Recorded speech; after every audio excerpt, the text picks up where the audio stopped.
97.3 ESPN presents The Sports Bash with Mike Gill. It's time for Football at 4 with Geoff Mosher, powered by the Inside the Birds podcast. I love coaching this football team. I love coaching those players in there. Now, live from inside the Matt Black Kia Studios, it's Football at 4. Football at 4 is powered by the Inside the Birds podcast, which dropped today at 6 a.m., and brought to you by PlaySugarHouse.com. Sign up now. They'll match your first deposit up to $250. Geoff Mosher is back from the Inside the Birds podcast. And, of course, he, like all guests, appeared via the Boardwalk Honda hotline as the Eagles at the break. We've talked a lot about some of the things this week. We got a poll question up today I want to get Geoff's take on in a couple of ways. Geoff, welcome back, man. How are you?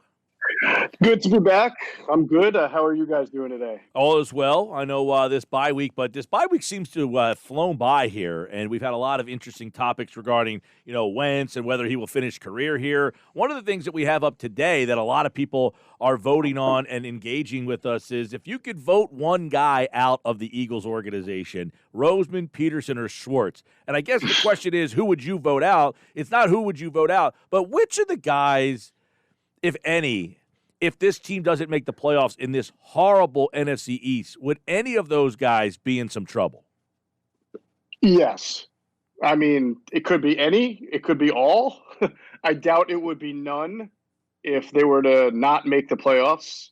I think of those three that you mentioned, I mean, it would almost have to – we'd have to see how they didn't make the playoffs and what the breakdowns were. If you go through this first half, 3-4-1, clearly the quarterback has been an issue, and so a lot of that falls on Doug. Some of the overall team construct falls – I mean, a lot of the team construct falls on Howie. The injuries kind of happen, so it's hard to blame that on a particular person.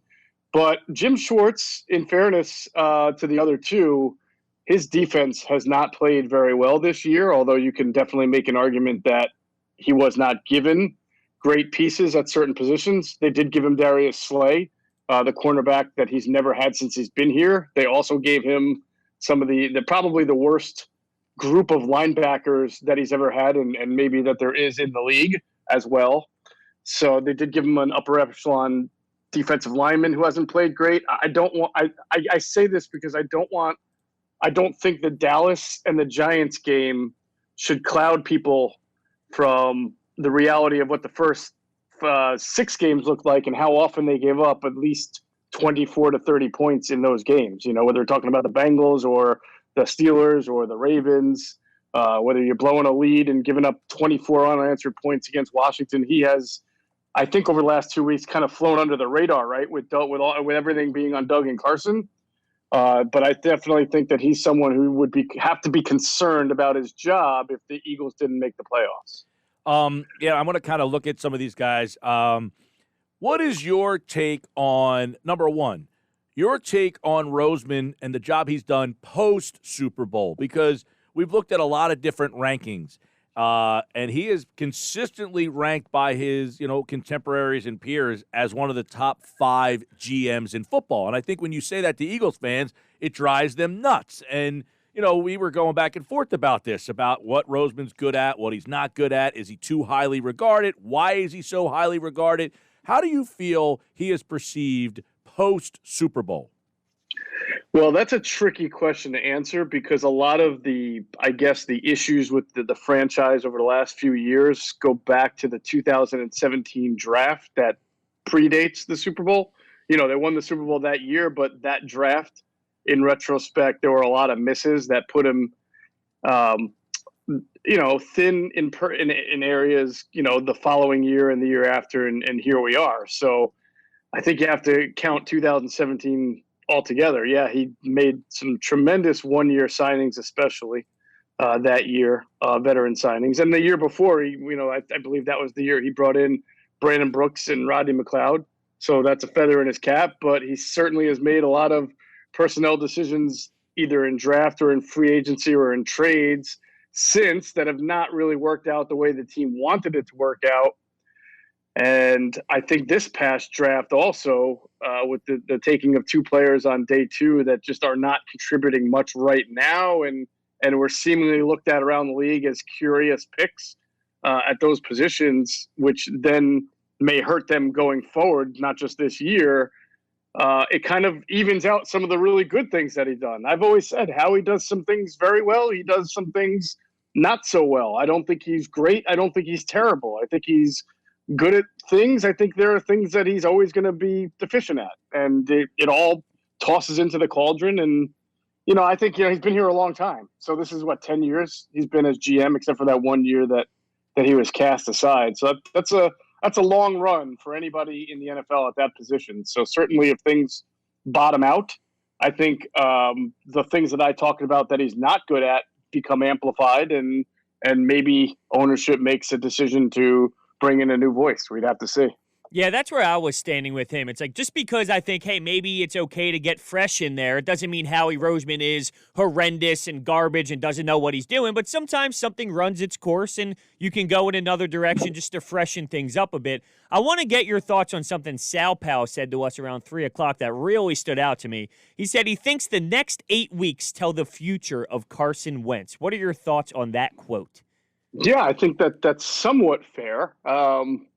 But the only thing is that what's the story, right? If they're 4-4 compared to 2-6 compared to 6-2, so that's a roundabout way of saying if they do really well down the stretch, he put it together and he probably maintains his job. If he goes 2-6, I think the concerns are amplified, whatever concerns that we have now, and then again, that might lead to organizational changes, and you have no idea when new people come in what they're going to do with the personnel here. And then if they're 4-4, well, then that's kind of like that's when it goes to the owner, and the owner has to make a tough decision about how much is going to change, if any, or not. So I do think anything is on the table here over the next 8 weeks. Now, I'm sorry, over the next 8 weeks. Now, what if they win the division, they're 6-9-1? Is there reason to believe that changes are coming? You've won the division. You've made the playoffs 4 years in a row. You've won the division back-to-back years, albeit 6-9-1 doesn't seem all that impressive. But do they look at it and say, you know what, it was a tough year, injuries, COVID, we'll do it again? Or 6-9-1, not good enough, even though we won the division? Well, I would say just based on Jeffrey Lurie's recent history here, that 6-9-1, he's not going to count the playoffs as some kind of feather in the cap. He's going to see that they won a Super Bowl. They came back the next year, went 9-7, made a change. Came back the next year, went 9-7 again, won the division, made a lot of change, right? A lot of different coaches in here now. Maybe not big changes, but he made changes. And then to come back and go 6-9-1, I think he's going to look at 6-9-1 more than we played a playoff game. Now, maybe if they go 6-9-1, win 3 playoff games, or back in the Super Bowl, that's a different story. But that's a very unlikely scenario. I think he's going to judge the record for what it is. And his recent history is if they don't progress, if they regress, then he makes changes. And so we'd have to see. I would think at 6-9-1, he would make changes. Is a change of just Jim Schwartz an impactful enough change to say we did something? Last year they did the offensive coordinator, right? That was kind of like, all right, we did something. Is the next step Jim Schwartz will make a change there before it gets to Doug Pederson? In other words, like Pederson's won the Super Bowl. How many years does he have before he's the guy that they start to look at? And I'm not saying that I'm just, asking out loud. Well, it's a fair question. It sounds like you're asking a fair question about, are you just rearranging the furniture on the Titanic, or are you actually trying to fix the ship? And that's a great question. That's hard to answer right now, right, Mike, without really knowing what's going to happen. But I can only just stand by the fact that if they really bottom out, if they don't make the playoffs, they finish several games under 500, that I can't see Jeffrey Lurie just being, this is a COVID year, nothing's going to happen. Even if all that happens and the only thing that changes is the defensive coordinator, I think I would be surprised about that too. Right. It's like Sal Powell earlier said, so far he's hearing no negative assertions of Wentz, Roseman, and Pederson, the jobs that they're doing at that 3-4-1. In other words, there's nobody in that ownership group hitting the panic button because of what they've seen. And I'm not saying that's somewhat of a surprise, but it almost feels like they're saying injuries have been a big problem for this team, and that they're kind of using that as kind of like a crutch, maybe. I don't know. I would hope not, because if that's the case, I mean, injuries were really bad last year, right? And they made a ton of changes when they did not finish with the record that they wanted to finish with. So, I mean, injuries have been really bad this year, probably for every other team, or many other teams, I should say, as much as the Eagles, as opposed to the last few years where it felt like the Eagles were leading the league in injuries by a mile. So I don't think that they can let that cloud their judgment. And I'll just say this. Remember at the end of last year, you go back to Doug's press conference. He says, I'm keeping my coaches. I'm keeping my wide receivers coach. I'm keeping my offensive coordinator. And then someone asked him about Jim Schwartz, and he didn't answer it the same way. Oh, Jim's out, interviewing for a job, and when he gets back, we'll have a talk. And everybody thought, man, that was kind of a weird non-endorsement of Jim Schwartz compared to the passionate endorsement of the assistants. And then the assistants wound up getting fired and Jim Schwartz stays. So that's never that's always been in the back of my mind, that it was a very weird 2 or 3 days there going on with what you were hearing coming out of the NovaCare conference, both, behind the scenes and in public. So can you refresh me on, was Pederson Schwartz's guy? I mean, was Schwartz Pederson's guy? I mean, did he hire? They were not. Doug Pederson did not hire Jim Schwartz. Okay, and what sort of relationship do they have, I guess? I mean, you're right. You never hear Pederson really be like, Schwartz is our guy. He's the, I feel like there's do they ever sit in a room together and have a cup of coffee and go over the game tape? It's a good question. I have never heard behind the scenes through sources that Doug Pederson views Jim Schwartz negatively or with a jaundiced eye. I have not heard that. I think I've talked to you guys before. I've heard that people in and around the organization sometimes wonder what Jim's doing, and have criticized his lack of adjustments or the style of defense that he plays that can be kind of predictable, right? We talk about that all the time. But I've never heard personally that Doug Pederson has a problem with Jim Schwartz. So, but to go back to your original point, when they fired Chip Kelly and cleaned house and they were looking for new coaches and everything, Jim Schwartz, to my knowledge, was really Howie Roseman and helping Jeffrey Lurie. Let's go find one of the best defensive coordinators we can get who are out there, because Doug Pederson was not a guy who had a lot of knowledge about the rest of the league. He was not someone who could tell you here are the 6 really good defensive coordinators out there, especially unknown guys who can come in the way Andy kind of always saw Jim Johnson, that linebackers coach, and really liked his scheme. Let's bring him in. It wasn't like that with Doug. So they needed Howie to steer Jeffrey toward who was going to be Doug Pederson's defensive coordinator. How impactful do you think one solo, legit offensive coordinator job title would be next to Doug compared to what they're doing this season? I'm sorry. What did you? I don't understand what you're asking.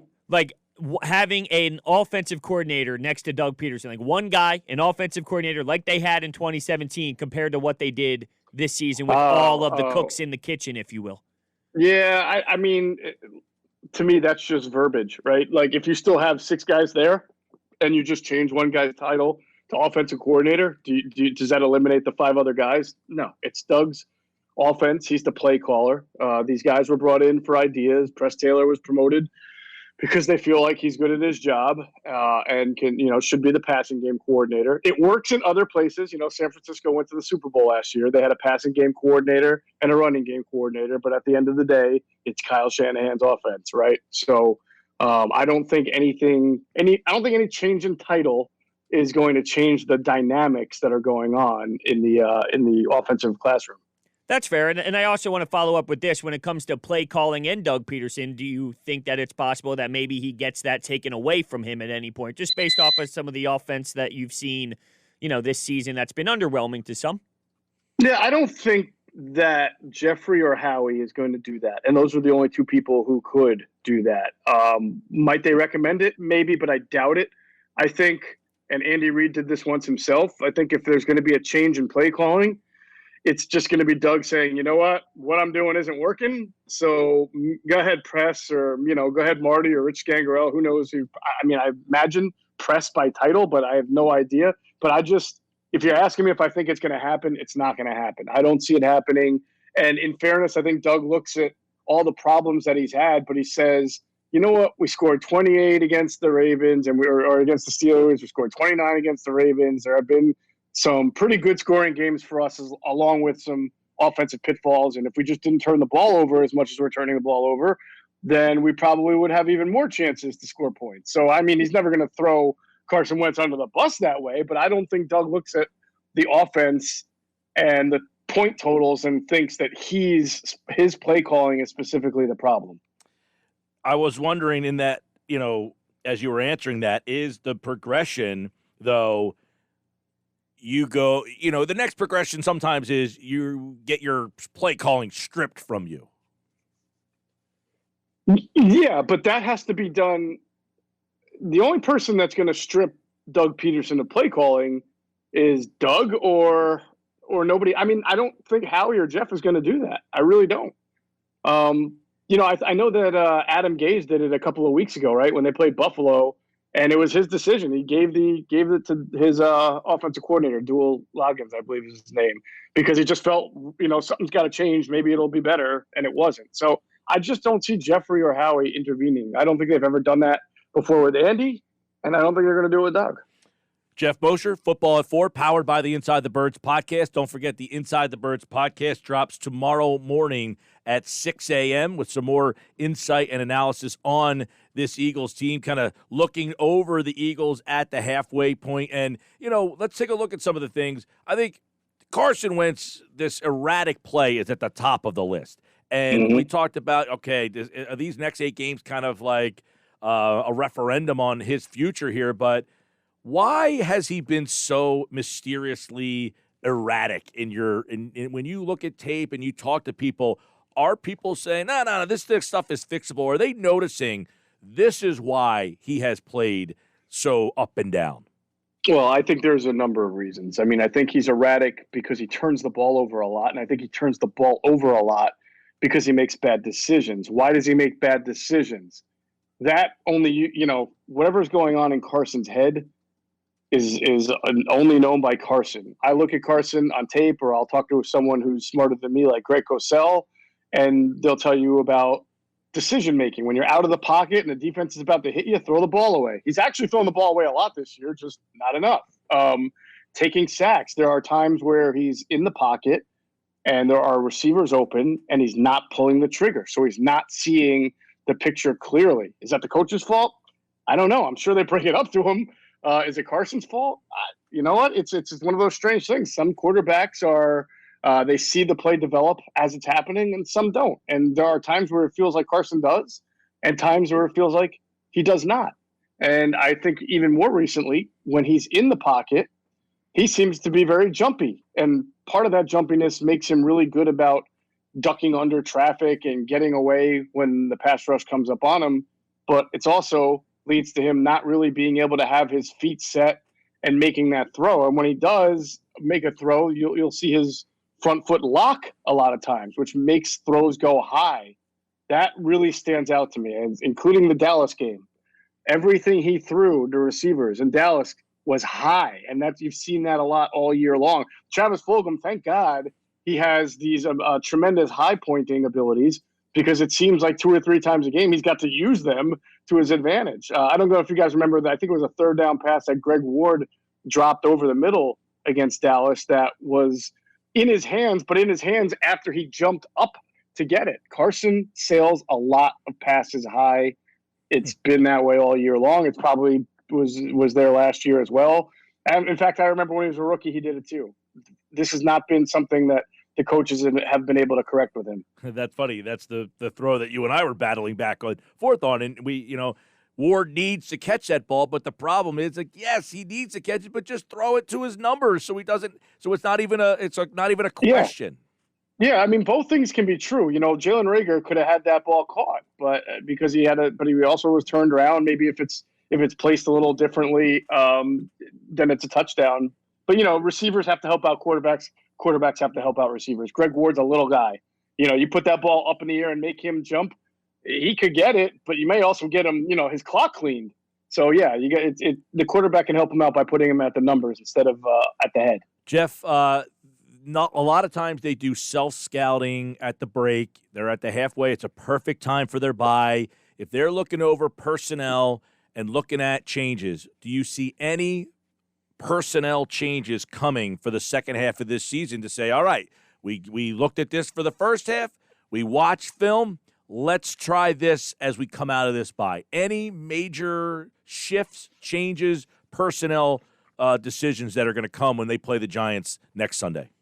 Well, I do think you're going to see them try to get Reagor on the field more and into the offense more. And now, when he was first starting earlier in the year, he was the X receiver. But now that Travis Fulgham is not giving that up anytime soon, you're going to play Reagor at the Z, which means probably a little bit fewer snaps for John Hightower, who could use a little bit fewer snaps anyway. And as he kind of continues to make his progressions there, you'll see Ward in the slot in those three receiver formations.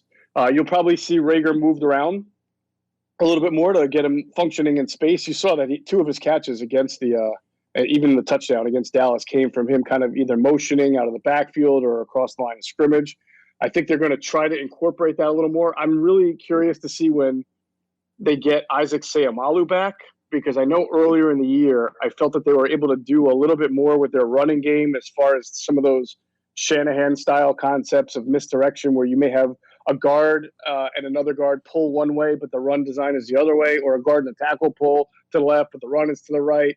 All that stuff that you see Shanahan do on a daily basis. But that seemed to have kind of slowed down after Seumalo went out, and they've been playing guys at guard like Opeta and Herbig and Pryor and really just trying to make it through every game. So perhaps you'll see that. And maybe I would think, especially if things don't change very much with Carson, that you'll see a little bit more Jalen Hurts built into the offense, perhaps even giving him the chance to take over the offense for a series instead of just an occasional rotational snap here and there. All right. Most people, think 6-9-1 might be good enough. That would be you beat the Giants, the Cowboys, and Washington. But for you, what is your best case scenario record-wise for this team? They can beat the Giants, perhaps beat the Browns. I'm just going to call Seattle a loss right now. Packers, Saints, Cardinals, huh? Best case scenario, maybe you win 2 of those. So 4. And then you got Cowboys and Washington again. I mean, and New York. Best case is you can win. Yeah, well, New York's the first game out of the bye. Yep. Maybe 6 more wins is the best that they can do, I think. 6 more wins. That's really optimistic of me to say, I think. You think? I would agree. Well, you asked me best case. So Oh, no, and like I look at it, if you have to win the 3 NFC East games. If you can win 2 of those 5, that's probably, for me, I agree, the best case scenario. I would say 5 more wins for me would be best case. I got 8 wins total. That's the max. Yeah. Yeah. All right. Inside the Birds podcast tomorrow, dropped this morning at 6 a.m. Check that out. They'll have a new one on Monday, Wednesday, Friday. Anything happening over the weekend? I know you guys have a bye week, so there's no pregame show. Do you have anything that our listeners should be waiting for this weekend?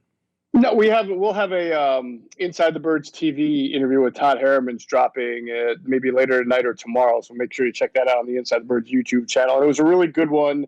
Talked a lot about offensive line technique. So if you're an O-line junkie and you really get into things like hand usage and foot usage and positional versatility, Todd was really good breaking down Jordan Mailata's first few games, Jason Peters, where he fits best at. What you do with some of these guys when they get healthy, when Seumalo comes back, who plays left, who plays the other guard spot. So it was really interesting stuff. All right, that is at Inside Birds. Get that on Twitter. At Geoff Mosher NFL, Adam Kaplan, Greg Cosell, Trey Thomas. They do the pregame show. No Eagles this week, but of course the Inside the Birds guys are back with us for Football at 4 all next week. Andrew's here on a Monday show. Jeff, enjoy the weekend, pal. You too, fellas. Have a good one. And he, like all guests, appeared via the Boardwalk Honda hotline. Football at 4 is brought to you by PlaySugarHouse.com. Sign up to match your first deposit up to $250. Go to PlaySugarHouse.com and win real money with their sports book along with casino games from the comfort of your home. Must be 21 or older to play. Gambling problem, call 1-800-GAMBLER.